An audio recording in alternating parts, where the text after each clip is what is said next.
An ever-strong and changing population is key to a powerful civilization. The masses feed their energy into a system through ideas and work. This effect is compounded through time as creativity and effort inspires and begets others. The deck I would like to talk about today is an attempt to follow along these lines. With Deekah, Fractal Theorist leading as our commander, I would like to talk about a deck I like to call D's Tokens.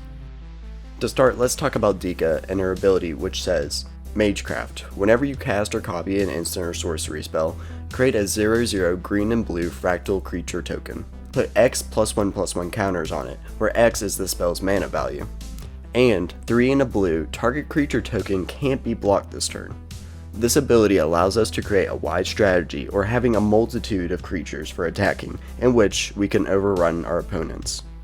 With such, we're wanting to have a large amount of instants and sorceries so we can trigger Magecraft on Deekah to get these tokens. An important factor is that the bigger mana value of our spells, the bigger the tokens that Deekah can produce.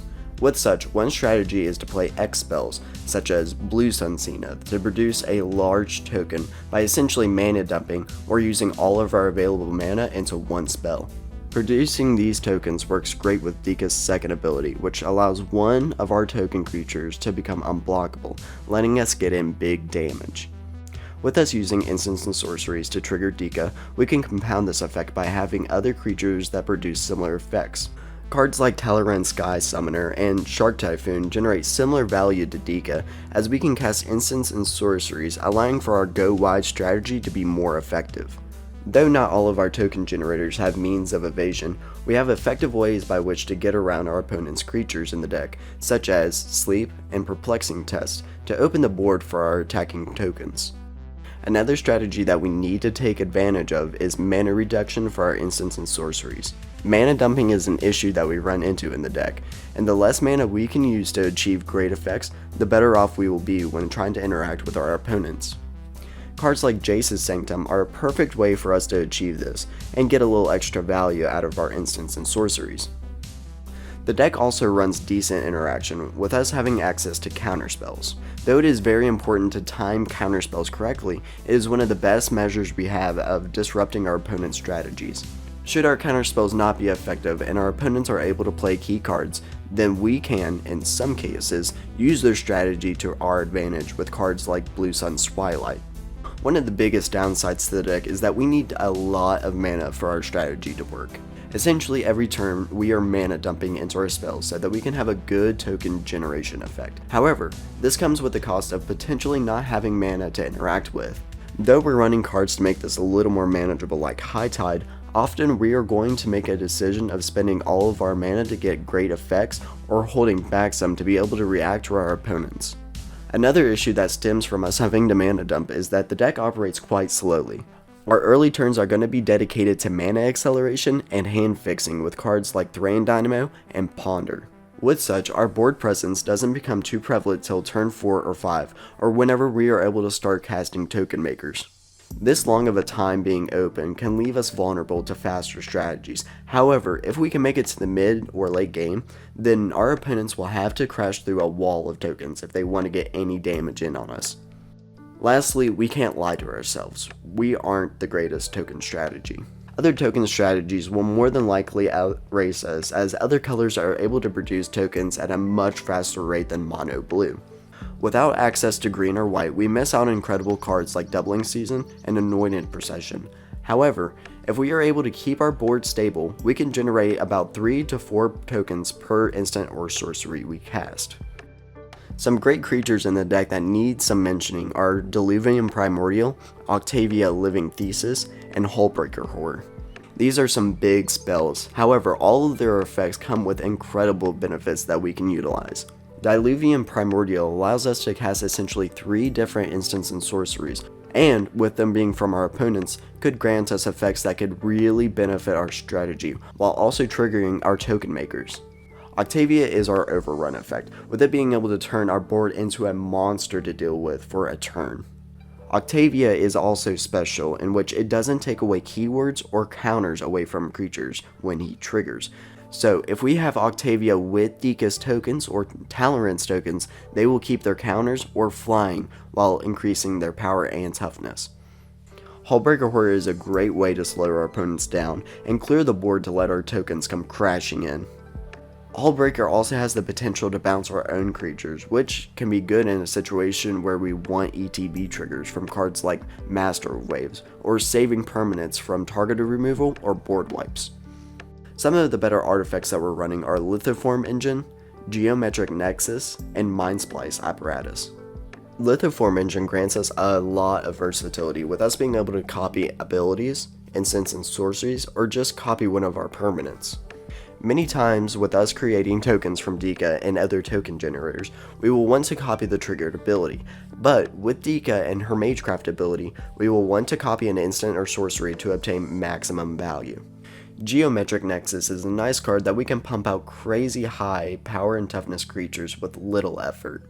With it saying, whenever a player casts an instant or sorcery, Geometric Nexus uses ours and our opponent's spells to benefit. This value will stack quite quickly, especially if played early, as our opponents will likely be casting instants and sorceries in order to set up their board and their hands. Mind Splice Apparatus is one of our means to reduce instants and sorcery spells, but with Flash it is easy to hold until our opponent's turns, just so that we don't commit to the spell and have no available mana to interact with.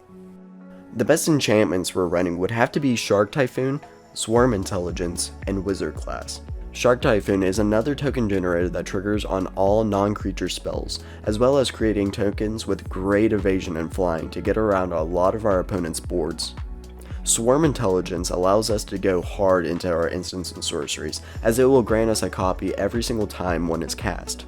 This could make our strategy go quite well, as it essentially multiplies our mana by 2 should we mana dump into an X spell, as well as triggering Deekah's ability twice per instant and sorcery. Wizard class, though not as flashy as the other two enchantments, grants us a lot of value. No hand size is quite important, as we will never have to give up on strategies or possible interaction.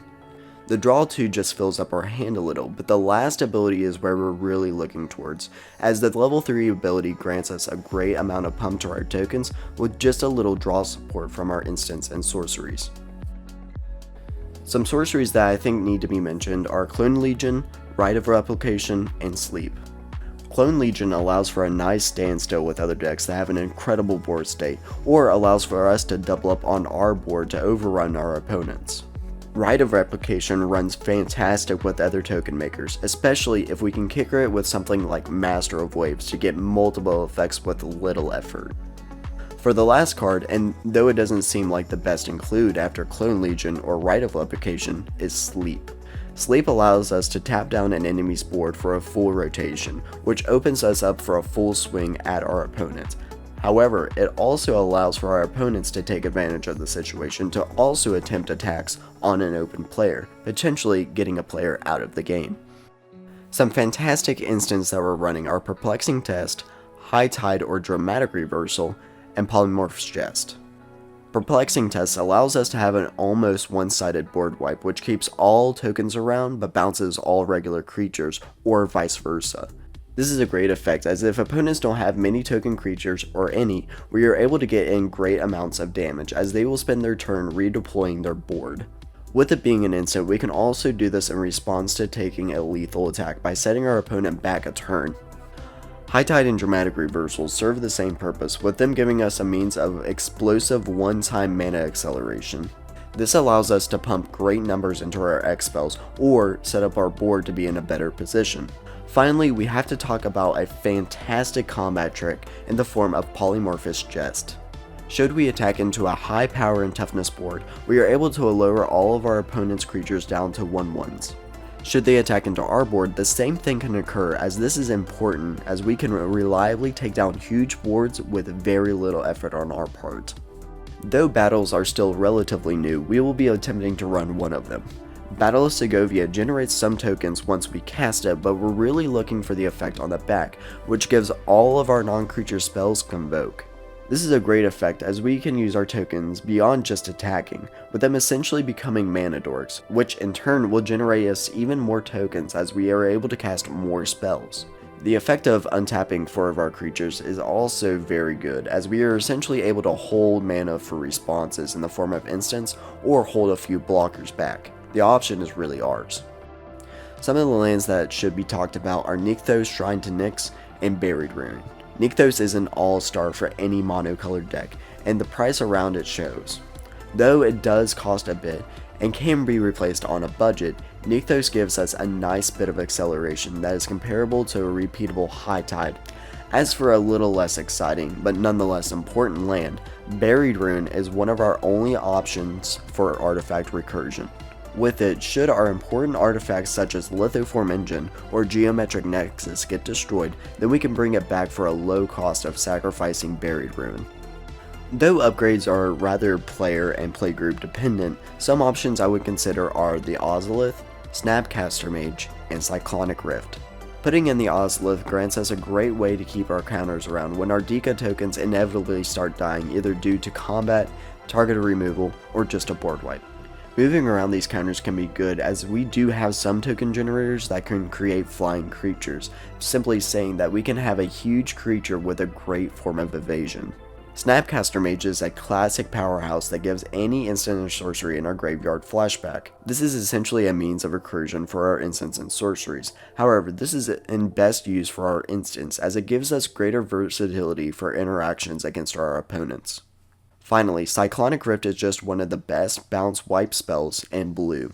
With it, we are able to open all our opponent's boards and can easily full swing into anybody that we like. It can also be used defensively with it being an instant, as large attacks from our opponents can be completely nullified.